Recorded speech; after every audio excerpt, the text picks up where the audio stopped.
Familia, tremendo frío, solo para darle las gracias por el apoyo que nos están dando a mí y a Stephanie. Esperen un momentico para enseñarle el frío. Y Stephanie está durmiendo, está roncando.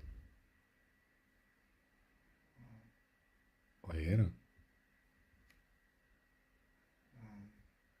¿Oyeron? Yo no soy el que ronco, es Stephanie el que ronca. Deja que ya vea este video mañana. Me va a matar. Mi último café. Escucha cómo ronca.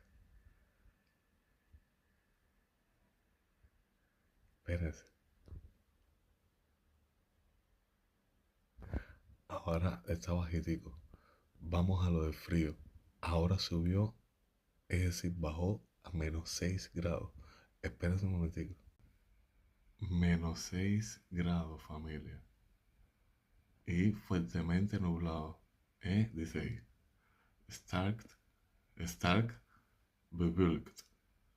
Fuertemente nublado. Hace mucha nubosidad. Espérense un momentico. Stephanie se ha despertado. Escuchen.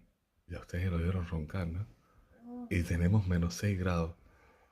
Este show se va a llamar Stephanie está roncando. Se ha despertado. Esto es verdad. Escuchen, se ha despertado, familia. Mami, estoy grabando. Tiene ganas de hacer. Imagínense ustedes, familia. Stephanie se ha despertado. Voy a colgar. Nos vemos mañana en un próximo video. No olviden de dejar sus likes y de expandir y compartir los videos, familia, para que se expandan. Disculpe. Y pusimos un último videíto que aún no lo has visto, así que pásate a verlo. Se les quiere, familia, que Stephanie se despertó y hay -6 grados, así que ustedes saben. Nos fuimos.